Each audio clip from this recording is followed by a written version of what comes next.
오전에 살펴볼 하나님의 말씀은 로마서 7장입니다.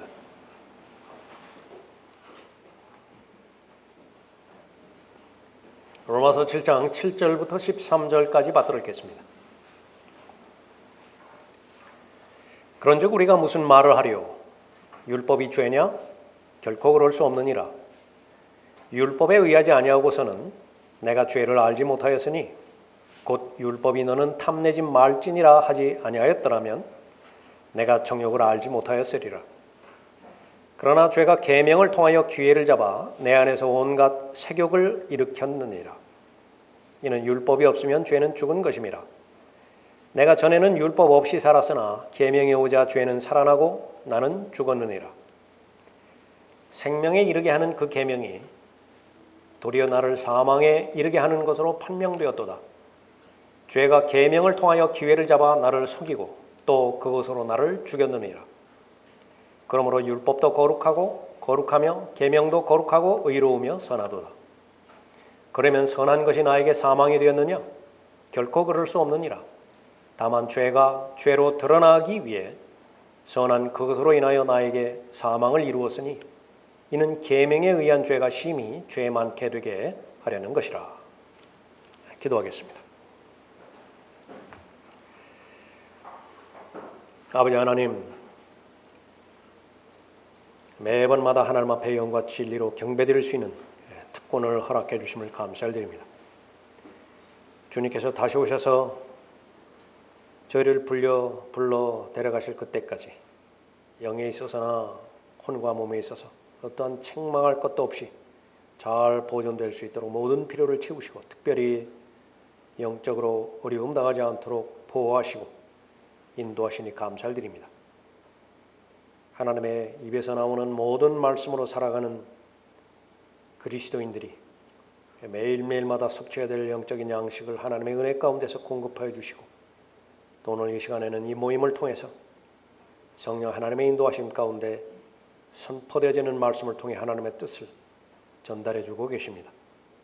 한 사람도 예외 없이 모두가 다 하나님의 뜻 안에 머무를 수 있도록 인도하여 주셔서 하나님께서 원하시는 아름다운 삶을 잘 살아갈 수 있도록 인도해 주십시오. 구원에 대한 기쁨을 허락하여 주시고 베풀어 주신 은혜의 진정으로 감사드리는 귀한 시간이 되어질 수 있도록 인도해 주시길 간구를 드립니다. 은혜의 능력으로 죄들을 버리게 해주시고 악한 습관을 끊을 수 있게 해주시며 또 다시 오실 예수 그리스도를 기다리는 산 소망 가운데 하루하루 주님과 동행하는 아름다운 성도들 되도록 인도해 주시길 원합니다. 저를 주님의 영으로 충만하게 채워주시며 악한 세력이 공격하지 못하도록 이 시간을 보호해 주시기 원합니다. 주 예수 그리스도 이름으로 기도드렸습니다. 아멘.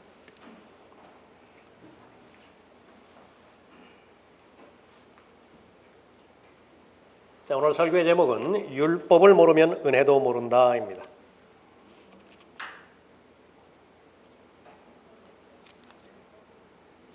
은혜를 알 수 있는 방법은 죄를 알아야만 은혜를 알 수 있습니다. 율법이 들어온 것은 범죄가 많아지게 하려는 것이라. 그러나 죄가 많아진 곳에 은혜가 더욱 넘쳤나니 로마서 5장 20절에서 말씀하고 있습니다. 죄를 죄로 알지 못하면 구원의 필요성을 느끼지 못합니다. 구원의 필요성을 안다 하더라도 늘 객관적이고 제3자적인 위치에서 벗어나지 못해요. 하나님 앞에 드려지는 감사는 그냥 사람들이 구원 받았건 받지 않았건 하나님에 대해서 감사하는 그 감사 정도에 머무는 것입니다. 햇볕을 주셨으니 감사하고 비를 주셨으니 감사하고 많은 사람들이 그러잖아요. 비를 주셔서 감사하다고. 그리스도인들 역시 마찬가지입니다. 계속해서 믿음이 견고해지지 못하고 믿음이 형성되지 못하는 것은 죄의 본질에 대해서 모르기 때문에 그렇습니다. 율법의 본질에 대해서도 모르기 때문에 그래요. 신약을 가장 간절한 마음으로 기다리는 사람은 암 환자예요. 말기 암 환자가 신약을 가장 간절하게 기다리는 것입니다. 코로나 바이러스, 이제 뭐 신종까지 생겼다고 그러죠. 누가 그 백신을 가장 간절하게 기다리겠어요? 그 백신을 기다리지 않는 사람은 없어요. 다 기다린다고요. 그러나 확진 판정을 받은 사람의 경우는 다르겠죠. 도덕적 불감증을 누가 갖는 것입니까? 국가의 채무를 지고서도, 공공기관의 채무를 지고서도 그것이 얼마만큼 무서운지 잘 모르는 사람이에요. 그냥 눈먼 돈이라고 다 탕감해 주니까 그 습성이 그렇게 붙어 있는 사람들도 있겠죠. 절대로 그렇게 돼서는 안 되는 것입니다. 1만 달란트가 도대체 얼마만큼 엄청난 빚인 것이냐? 천문학적인 빚이에요. 그것은 그 빚의 허덕에서 숨을 쉴 수 없을 정도의 그런 빚의 무게인 것인데 그것을 탕감해 줬어요. 그러니까 진정으로 감사를 표현하는 사람인가? 그런 변화가 있을 것이라고. 마음에서 감사가 우러나올 것이고 또 행동에 변화가 있을 것입니다. 그리스도인의 삶은 수동적인 삶이 아닙니다. 우리가 예수 그리스도께서 십자가에 달려 죽으셨을 때 우리가 죽었다라고 그렇게 성경에 기록되고 있죠. 그러니까 내가 죽었기 때문에 모든 일들을 다 하나님께서 행하시도록 내가 소극적으로 수동적으로 그렇게 머물러 있어야만 되는 것인가? 그렇다고 한다면 마귀의 공격을 받기가 가장 좋습니다. 마귀가 좋아하는 사람은요, 무신론자는 별로 좋아하지 않아요. 마귀가 가장 좋아하는 사람은 종교를 가지고 있는 사람이에요.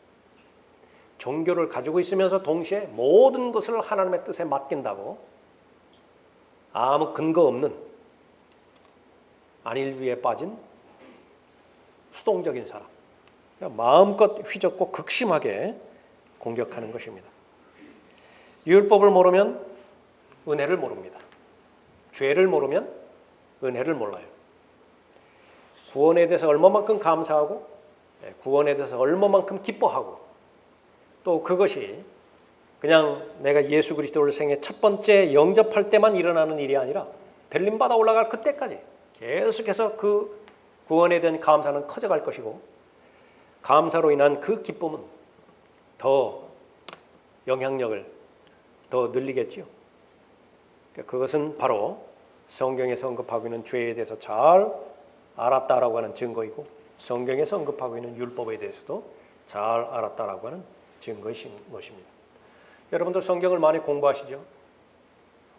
가장 중요한 성경 공부는 무엇인가?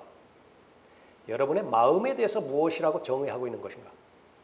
마음의 태도와 각각의 반응과 그 반응으로 말미암는 결과, 그것이 어떤 과정을 통해서 이루어지는 것인가? 그것보다 더 중요한 교리는 없어요. 그것을 직접적으로 다루는 것이 죄에 대한 교리이고 율법에 대한 교리이며 십자가에 대한 교리예요. 그 기반 위에서 그것은 매일매일마다 여러분의 마음을 통과해야 됩니다.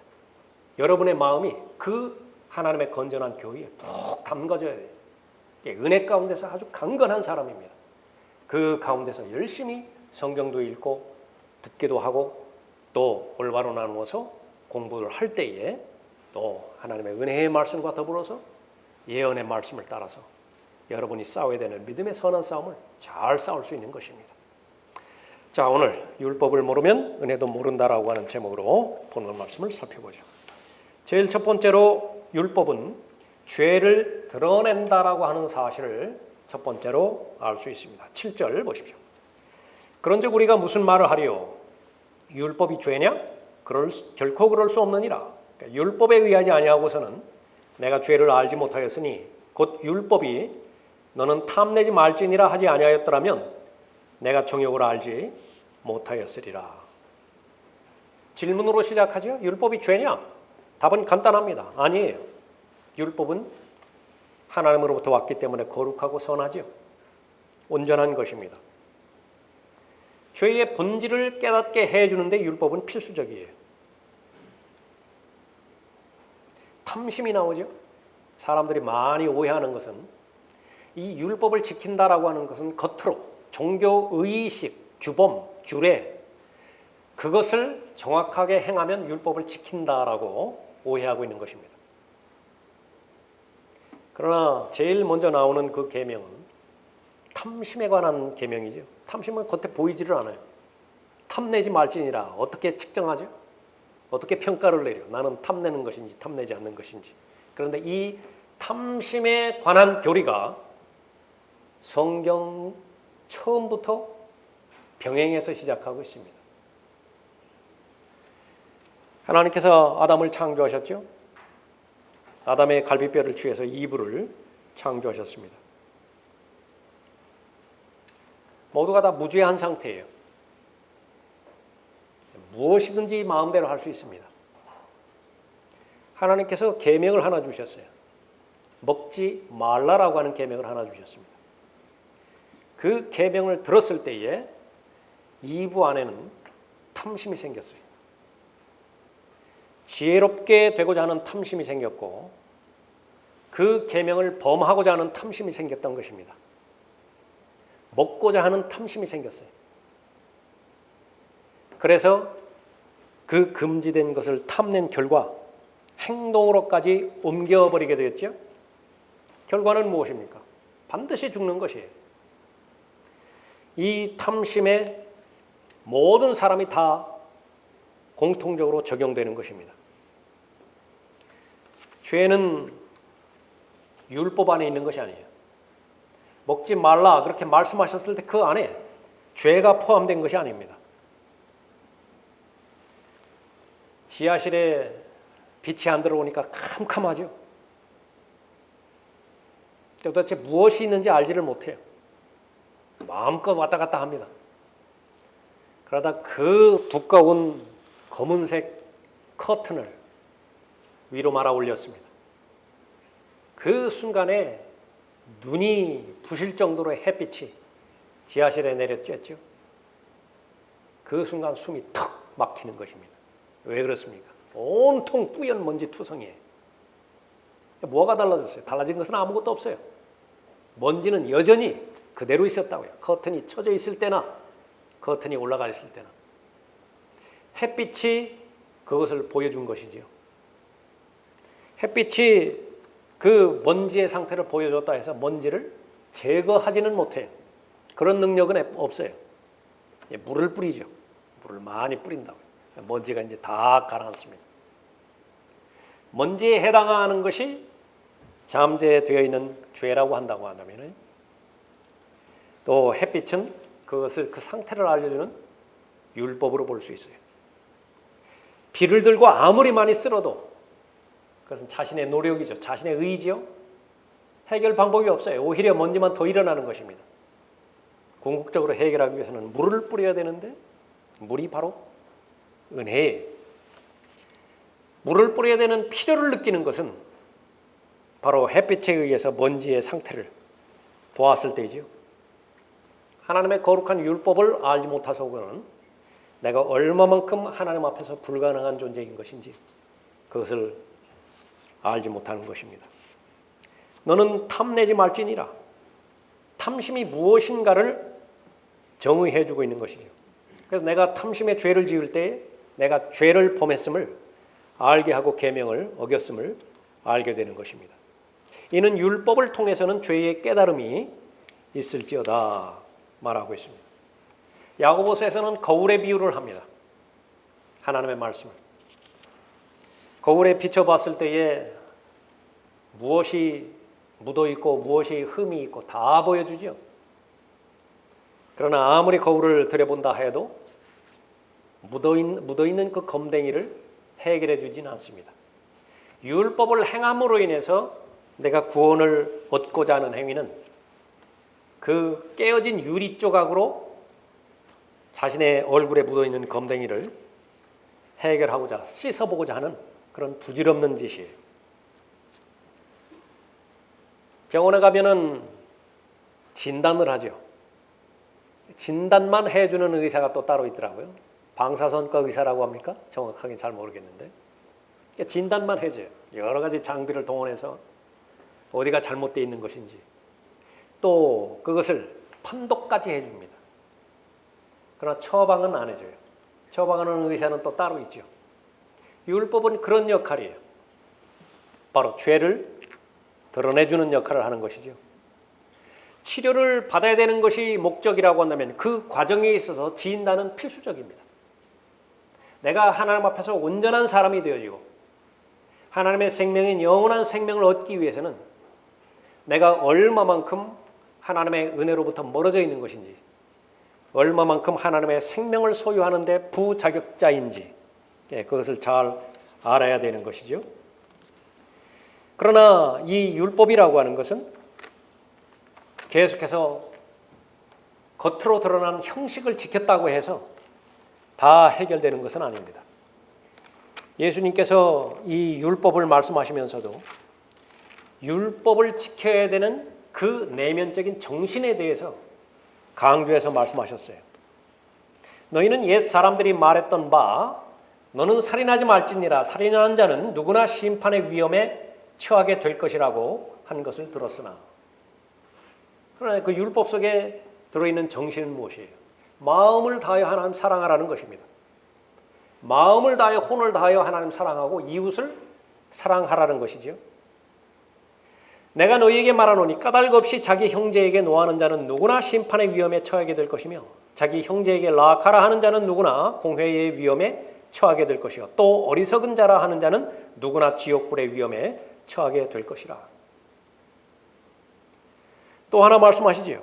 너희는 옛 사람들이 말했던 바 너는 간음하지 말지니라고 한 것을 들었으나, 사람들이 이해하는 것은 육체적으로 범죄만 저지르지 않으면 간음과는 상관없다고 생각한 거예요. 내가 너희에게 말하노니 음욕을 품고 여자를 바라보는 자는 누구나 그의 마음으로 그녀와 더불어 이미 간음하였느니라. 탐심도 역시 마찬가지예요. 실제적인 물건을, 물리적인 대상을 내 것으로 가져오는 것, 그것만 하지 않으면 도둑질하지 않은 것이죠. 탐심도 그러한 것인 줄 알았어요. 그래서 그 부분을 바울과 같은 경우에는 자신 있게 주장하기를 나는 율법을 지키는데 흠이 없었다라고 그렇게 선언하기도 하죠. 나는 육신을 신뢰할 만하니, 만일 누군가가 육신을 신뢰할 만한 것이 있다고 생각한다면, 육신을 신뢰한다는 것은 무엇이에요? 율법을 얼마나 잘 지키느냐. 나는 더욱 그러하니라. 나는 8일 만에 할례를 받았고 하루도 어기지 않았어요. 8일에 할례를 받아야 된다. 그러면 정확하게 할례를 받은 것입니다. 이스라엘인이며 베냐민 지파여 히브리인 중에 히브리인이여 율법에 의하면 바리새인이라. 성별주의자예요. 금식할 때면 정확하게 금식한다고. 11조 하는 것에 있어서는 정확하게 11조도 한다고. 열성으로 말한다면 교회를 박해하고 율법의 의로 말한다면 흠이 없습니다. 그러나 율법을 잘 몰랐던 것이죠. 율법은 무엇입니까? 죄를 드러내는 것입니다. 율법을 모르면 은혜를 알지 못하게 되겠습니다. 율법의 역할은 죄를 드러내는 그 동시에 두 번째로 죄가 죄 되게 합니다. 죄를 활성화시키는 역할을 하는 것입니다. 그것은 무엇을 말하는 것이냐? 내 안에 죄가 있다고 하는 것을 내 스스로 인식하게 만드는 것입니다. 8절 보십시오. 그러나 죄가 계명을 통하여 기회를 잡아 내 안에서 온갖 세욕을 일으켰느니라. 이는 율법이 없으면 죄는 죽은 것임이라. 분명히 죄가 내재되고 있음에도 불구하고 이 죄가 활성화가 되지 않으면요, 움직이지 않으면, 역사하지 않으면 내가 죄 없는 사람으로 알아요. 나는 완벽한 사람으로 안다고요. 그 상태에서는 구원이 이루어지지 않죠. 반드시 내가 죄인임을 인정을 해야 됩니다. 그 역할을 하는 것이 바로 율법이라 언급하고 있습니다. 죄는 율법을 기회로 잡는다 말하고 있습니다. 죄가 계명을 통하여 기회를 잡아, 기회를 잡아서 모든 사람을 악으로 유혹해요. 죄의 지식을 전달해 주는 것입니다. 그렇게 되면 죄는 죄인으로 인해서 세욕을 갖도록 합니다. 정욕을 갖도록 하는 것입니다. 내 안에서 온갖 색욕을 일으켰느니라. 율법은 항상 죄인 안에 있는 태도를 드러내주는 것입니다. 내 안에 어떤 동기로 그 말을 하는 것이냐, 어떤 동기로 그 모임에 가는 것이냐, 그것을 드러내주는 것을 이렇게 말하는 것입니다. 조금 전에 첫 번째 사람의 경우에 대해서 살펴봤었죠. 자신의 형상을 따라서 사람을 만드셨습니다. 완벽한 환경이에요. 죄가 없습니다. 단 하나의 나무를 제외하고 모든 것을 다 먹을 수 있다라고 언급하고 있습니다. 그 말씀이 주어지기 전까지는 사람에게는 아무런 이상이 없었어요. 사탄이 사람으로 하여금 죄를 짓도록 유도하는 것, 그것은 이브의 경우와 똑같이 마찬가지로 적용되어지는 것입니다. 9절에 보십시오. 내가 전에는 율법 없이 살았으나 계명이 오자 죄는 살아나고 나는 죽었느니라. 생명에 이르게 하는 그 계명이 도리어 나를 사망에 이르게 하는 것으로 판명되었도다. 죄가 계명을 통하여 기회를 잡아 나를 속이고 또 그것으로 나를 죽였느니라. 10절에 보면 그 계명에 대해서 설명하고 있는 것인데 생명에 이르게 하는 그 계명이라 말씀하고 있죠. 하나님께서 왜 먹지 말라고 명령하셨어요? 아담과 이브가 그 계명을 범해서 죽이게 할 목적이었나요? 영원히 살게 할 목적으로.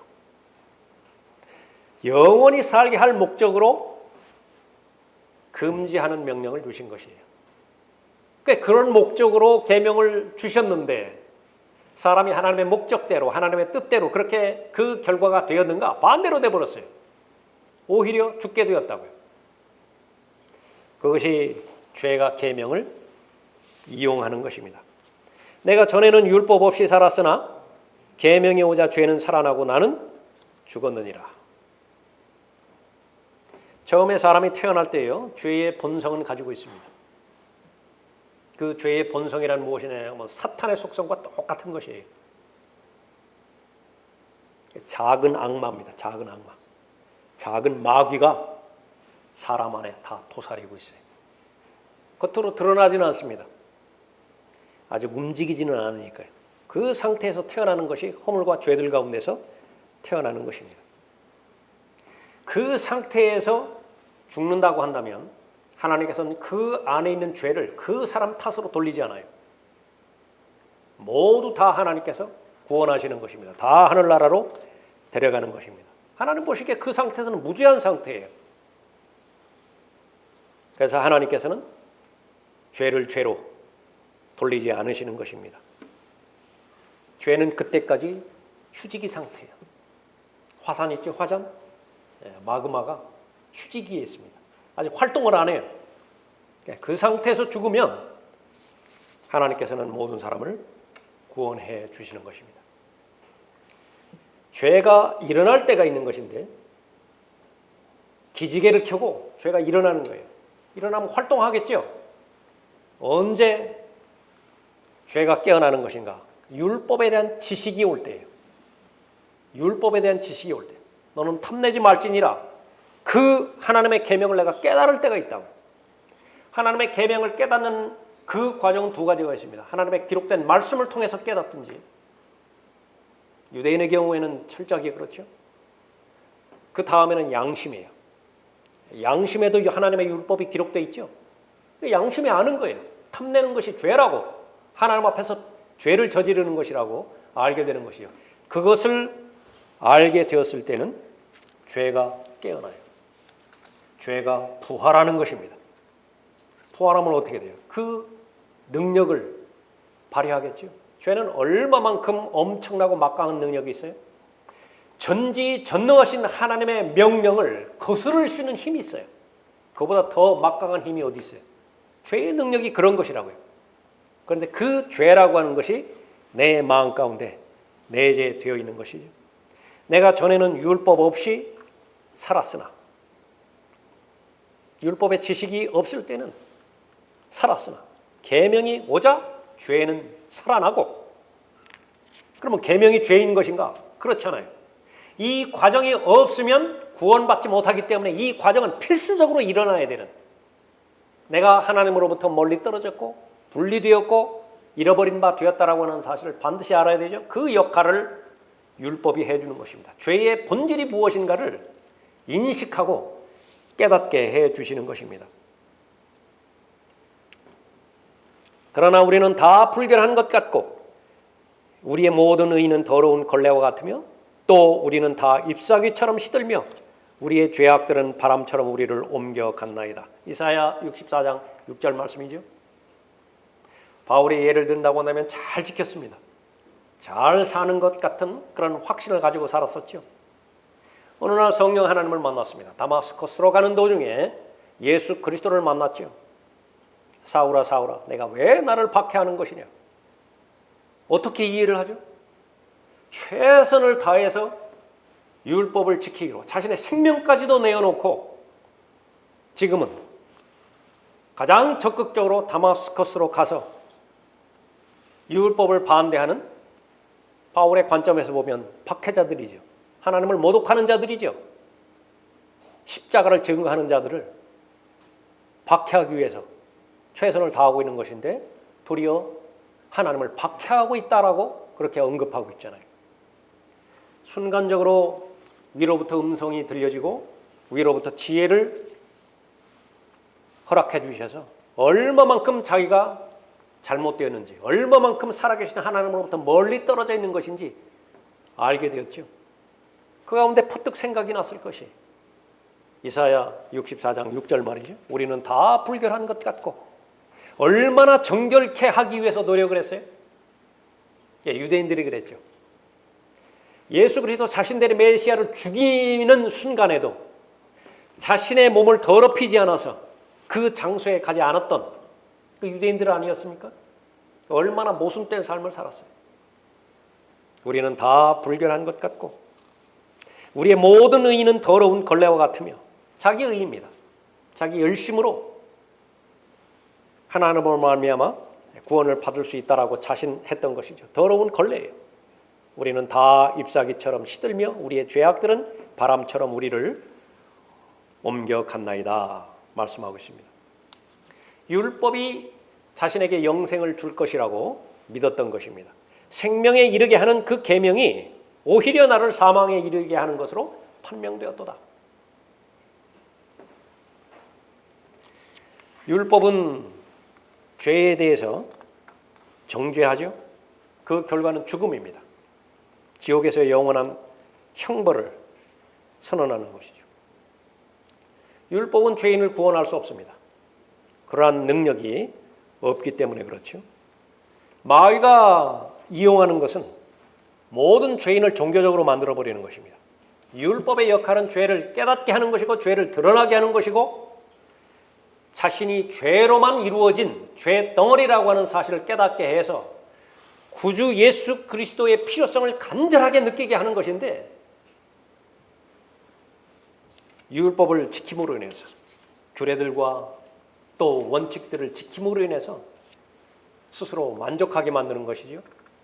그래서 죄는 속이는 것입니다. 기회를 잡아서 속이는 것이 행위를 통해서도 얼마나 구원받을 수 있다라고. 죄가 계명을 통하여 기회를 잡아 나를 속이고 또 그것으로 나를 죽였느니라.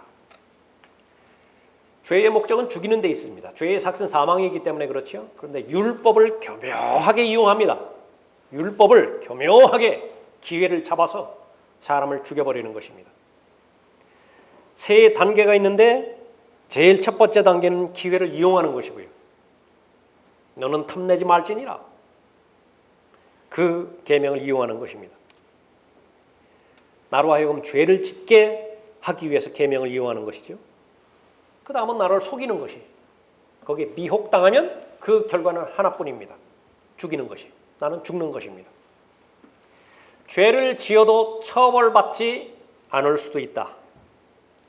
그거 하나 믿고 지금도 사람들 범죄 저지르는 것이거든요. 이 힘은 아주 막강합니다. 죄를 지어도 처벌받지 않아요. 두 번 죄를 지었을 때 두 번 다 처벌받았죠. 그래서 감옥에서 나왔습니다. 이 세 번째만큼은 처벌받지 않을 것이라고 또 믿는 거예요. 그것이 죄가 속이는 것입니다. 내가 이런 행동을 한다 하더라도 다른 사람이 손해보지 않을 것이다. 다른 사람을 해치지 않을 것이다. 나만이 짓고 있는 죄이기 때문에 그런 것은 아닙니다. 가족이 고통을 받고요. 그 사람 옆 사람이 고통을 받게 되는 것입니다. 그 사람이 그리스도인이라고 한다면 더 말할 것도 없습니다. 그리스도의 몸 지체 안에서 악한이 그렇게 생각했을 것이에요. 이것이 알려지지도 않고 숨겨지지는 않는다고 계속해서 숨겨진다고 한다면 자신의 가족은 물론이고 이스라엘 12지파에도 어떠한 손해도 끼치지 않을 것이라고. 죄는 그렇게 속이는 것이에요. 과연 그렇게 되던 것인가요? 그것이 역사적인 과정 가운데서 기록이 돼 있다 하더라도 사람은 또 받아들여요. 나만큼은 그렇게 적용될 것이라고. 죄를 지어도 시간만 지나면 다 기억에서 사라질 것이라고 죄는 그렇게 속이는 것이에요. 심지어 하나님도 잊어버리실 것이라고. 사람은 잊어버려도요. 하나님은 잊어버리지 않으세요. 언제 드러나게 되는 것입니까? 결산의 때가 있다고요. 그리스도의 심판석이라고 하는 결산의 때가 있고 큰 흰 백보자의 심판이라고 하는 결산의 때가 다 있는 것이지요. 다 드러나는 것입니다. 숨겨졌던 것, 가려졌던 것, 그것들은 다 공개적으로 폭로되어 있는 것이에요. 그렇게 수없이 성경 곳곳에서 계명을 통해서 율법을 통해서 제시해 주셨음에도 불구하고 죄가 속삭이는 그 말이 더 매력적이에요. 더 신빙성이 있을 것 같다고요. 죄가 하는 말이 맞을 것 같아요. 속임당하는 것이죠. 하나님께서는 내가 한 그 잘못에 대해서 기억하시지도 못하고 기억한다 하더라도 자비로우신 분이니까 은혜로우신 분이니까 그냥 건너뛰실 것이라고 간과하실 것이라고 그렇게 믿게 해서 나중으로는요 제일 큰 속임수를 주죠. 지금은 내가 이 일을 하지만은 언젠가는 내가 착심하기만 한다고 한다면 그 죄를 멈출 수 있다고. 나는 다른 사람하고 다르다고. 여러분 마음 가운데 그런 마음을 가진 적이 있습니까? 지금까지 속은 것만으로도 충분해요. 더 이상 죄에게 여러분 자신을 내드리지 말기를 바랍니다. 바울은 율법을 신뢰했던 모든 것들을 다 던져버렸어요. 자신의 혼을 구원해 줄 수 있는 분은 오직 예수 그리스도뿐임을 고백을 하는 것입니다. 그러나 나에게 유익하던 것은 무엇이나 그리스도를 위하여 다 손실로 여겼느니라. 그 가운데 하나가 율법을 지키는 것. 종교적인 행위, 유대주의, 그것을 다 던져버렸던 것입니다. 실로 모든 것을 손실로 여김은 그리스도 예수 나의 주를 아는 지식이 가장 고상하기 때문이며 내가 그를 위하여 모든 것을 잃어버리고 그것들을 오히려 배설물로 여김은 그리스도를 얻기 위함이요 또 그 안에서 발견되고자 함이니 나의 의는 율법에서 나오는 것이 아니요. 지금까지는 그 의밖에 없었다고요. 율법에서 나오는 의. 그러면 율법을 지키는 힘은 어디에서 온 것이냐? 육신으로부터 온 것입니다. 성경에서 나오는 육신, flesh라고 하는 말이 나올 때 하나부터 10까지 모두가 다 부정적이에요. 육신의 또 다른 이름은 옛사람입니다. old man. 육신의 또 다른 사람은 죄의 몸이에요. body of sin. 육신의 또 다른 말은 자아입니다. self. 그 부분에 대해서는 하나님께서는 절망적으로 처리하고 계세요. 그런데 거기에 희망을 걸었어요. 거기에 소망을 걸었어요. 그래서 그 육신의 힘으로 계명들을, 율법들을 계속 지켰습니다. 그러면 하나님께서 인정하시는 의의를 얻을 수 있을 것이라고. 그러나 이제 하나님의 은혜 가운데서 계명을 주신 목적을 안 것이죠. 깨달았어요. 또 그 안에서 발견되고자 함이니 나의 의는 율법에서 나오는 것이 아니요 그리스도를 믿음으로 말미암아 나온 것이니 곧 믿음에 의해서 하나님께로부터 나온 의라. 하나님께서 의 인정하시는 의를 하나님께서 받아들이신 의가 형성되어지는 과정이 두 가지가 있는데 하나는 율법에 의한 의예요. 하나부터 10까지 끝까지 그 율법을 다 지켜내야 됩니다. 언제까지요? 태어날 때부터 그 사람이 죽을 때까지. 그럼 누가 그 율법을 지켜낼 수 있는 것인가? 그 조건 가운데 하나는요, 그 사람의 죄, 그 사람 안에 죄가 없어야 돼요. 죄는 하나님의 일에 대해서 반목하는 속성이 있어요. 본성입니다. 적의를 가지고 있어요. 엔머티. 하나님이 하는 일이라고 한다면 극구 반대를 하는 본성이 있는 것인데 한두 번은 극복하지요. 세 번째는 어떻게 될 것이에요? 1, 2년은 참아내죠. 그러나 3년째는 어떻게 될 것이에요? 유일하게 죄 없으신 분이 예수 그리스도께서 죄 없는 완벽한 삶을 살아내셨어요. 율법이 요구하는 모든 의의를 다 성취하신 것입니다. 십자가의 죽음에까지 순종함으로 인해서 가능하게 됐던 것이죠. 자신의 죄 때문에 죽은 것이 아니라 세상 죄를 제거하는 하나님의 어린 양으로 죽으셨죠. 그렇기 때문에 사망은 더 이상 예수 그리스도를 붙잡아둘 명복이 없어요. 명분이 없어요. 죄가 있어야 죄의 삭은 사망이라고 하는 하나님의 법의 굴레 가운데서 묶어둘 수 있는 것인데 예수님은 모든 죄를 다 지옥에다 다 부려놓으셨다고요. 죄가 없으시죠? 일어나실 수밖에 없죠. 성경의 예언대로 셋째 날에 부활하셨습니다. 하나님께서 인정하시는 유일한 의예요. 율법을 지켜냄으로 인해서 율법에 의한 의를 완성하신 유일한 분이 바로 예수 그리스도세요. 하나님으로부터 받아들여져요. 이제는 두 번째 의를 하나님께서 허용하십니다. 그 율법에 의한 의를 완성하신 그분께서 이제는 마음껏 자유롭게 자신의 의를 나누어 줄 수 있어요. 그것이 믿음에 의한 의입니다. 그 믿음에 의한 의는 절대로 행위가 아니라 선물이에요. 은혜예요. 그 은혜가 자신에게 은혜가 되기 위해서는요, 하나만 하면 돼요. 받아들이기만 하면 되는 것이에요.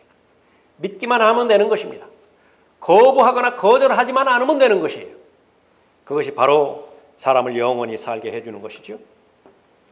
그러나 그렇지 못하다고 한다면 죄는 계속해서 활동하는 것입니다. 율법이라고 하는 기회를 잡는 것이에요.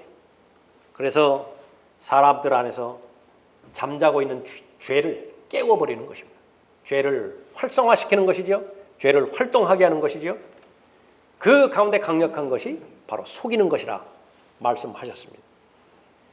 바울이 깨달은 것은 율법의 요구 아래 사는 삶은 살아있는 죽음보다도 더 나은 것이 없다라고 하는 그런 그 사실이었습니다. 그렇게 해서 바로 예수 그리스도를 받아들임으로 인해서 구원받게 된 것이죠. 여러분은 반드시 은혜의 사람이 되어야 됩니다. 여러분은 반드시 믿음의 사람이 되어야 되죠. 전제 조건은 죄가 얼마만큼 무서운지를 알아야 돼요. 율법을 지킬 수 있는 그런 능력이 내 안에는 근본적으로 없다라고 하는 사실을 나는 알아야 되는 것입니다. 그렇게 될 때에 은혜를 남용하지 않습니다. 도덕적 불감증에 쌓이지 않는 것이에요. 함부로 죄를 지어놓고 자백하면 용서해 주시겠다라고 하는 그런 죽은 믿음의 고백을 반복하지 않는 것이에요. 은혜는 능력이 있습니다. 하나님의 진리의 말씀을 가르칠 수 있는 능력이 있죠. 이 악한 현 세상에서 하나님 쪽으로 자신의 마음을 드리고 자신의 몸을 드림으로 해서 성별할 수 있는 그런 능력이 있죠. 은혜는 능력이 있습니다. 죄와 싸워서 이길 수 있는 삶을 살 수 있겠다라고 하는 믿음을 주는 것입니다. 아브라함은 자신의 육신의 힘으로 아들을 낳은 적이 있어요. 그러니까 하나님과 상관이 없습니다. 교리적인 면에서 따져보자면 이스마엘이었죠. 자신의 남자의 힘으로 낳았다고요. 그러나 남자의 역할도 못하고 아내의 역할도 하지 못했을 때에, 불가능하게 처해졌을 때에 믿음에 의해서 아들을 하나님께서 주신 아들이 있는데 이삭이죠. 그것을 로마서 4장에서 믿음이라고 하나님께서 인정하셨습니다. 믿음대로 되는 것이에요. 믿었더니 그렇게 되는 것입니다. 그 믿음이 의로 여겨졌다 그렇게 언급하고 있죠. 왜 우리는 이 죄의 본질에 대해서 잘 알아야 되는 것인가? 왜 우리는 이 율법의 역할에 대해서 잘 알아야 되고 이 모든 부분들을 해결하신 은혜의 능력에 대해서 잘 알아야 되는 것인가? 그러니까 여러분에게 믿음이 형성되게 하기 위함인 것입니다. 그리스도인이 되었음에도 불구하고 여러분의 최종 권위가 하나님의 기록된 예언의 말씀, 기록된 은혜의 말씀이 되지 못하고 여러분이 지금까지 살아왔던 여러분의 경험이 된다고 한다면요, 여러분의 믿음은 뻔해요. 그리스도인이 된 다음에도 죄 없이 살 수 없다. 그렇게 믿는 한 여러분의 믿음대로 되는 거예요. 들림받아 올라갈 그때까지 계속 죄로부터 자유로움을 경험하지 못하는 것입니다. 그러나 여러분의 최종 권위가 여러분의 감정과도 상관없고 여러분의 경험과도 상관없고 육신의 문제를 처리하신, 죄의 문제를 이미 처리하신 하나님의 약속의 말씀에 근거한다고 한다면 하나님의 은혜의 능력으로 얼마든지 죄로부터 승리하는 삶을 살 수 있는 것입니다. 성경에서는 그것을 정상적인 그리스도인의 삶이라고 강조하는 것입니다. 그렇게 살 수 있다는 것이에요. 누가 그렇게 말씀하십니까? 하나님께서 말씀하신 거예요. 여러분의 혼을 창조하시고 여러분의 죽은 영을 거듭나게 해주신 하나님께서 계속해서 여러분에게 약속하고 있는 것입니다. 마지막 세 번째로 율법은 구원으로 인도합니다. 12절 보십시오. 그러므로 율법도 거룩하며 계명도 거룩하고 의로우며 선하도다. 그러면 선한 것이 나에게 사망이 되었느냐? 결코 그럴 수 없느니라. 다만 죄가 죄로 드러나기 위해 선한 그것으로 인하여 나에게 사망을 이루었으니 이는 계명에 의한 죄가 심히 죄 많게 되게 하려는 것이라. 율법의 처음 역할은 생명을 인도하기 위해서였었죠. 하나님께서 먹지 말라 말씀하셨을 때는 영원히 살게 해줄 목적으로 그 계명을 주신 것이라고요. 그러나 사람이 그 계명을 하나님의 주신 뜻대로 반응하지 못하고 왜곡되게 반응했을 때에 이 율법의 기능은 바뀌어져 버려요. 그 사람을 죽인다고요. 그 사람을 정죄해버리는 것입니다. 그러나 그 육신의 문제가 해결될 때에 비로소 죄의 형벌로부터 자유롭게 되어지는 것이죠. 나는 육신적이어서 죄 아래 팔렸도다. 14절 말씀인 것입니다. 율법은 우리를 그리스도께로 인도하기 위해서 주어졌다고 명백하게 말하는 것입니다. 율법을 지켜서 구원에 이르게 하는 것이 아니라 구원 자체이신 예수 그리스도께로 인도하기 위해서 우리에게 주어졌다 언급하고 있습니다.